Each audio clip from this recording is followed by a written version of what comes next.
this milklasabe. In Bangladeshi RMG factories, the journey begins with receiving bulk fabric from local or imported sources. Expert pattern makers create precise designs using CAD software.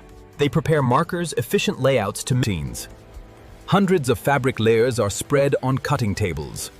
Highly skilled cutters follow the marker and cut all parts. Cut pieces are sorted, numbered, and bundled according to size. These bundles are then sent to the sewing lines where hundreds of operators wait to assemble the garments. This is the heart of the factory, the sewing section. Operators specialize in one operation each, attaching collars, joining sleeves, side seaming, fitchins. After sewing, garments go through rigorous quality checks. Inspectors trim loose threads and verify mentions. Garments are ironed with steam presses for a perfect finish. Tags, labels, and accessories are attached.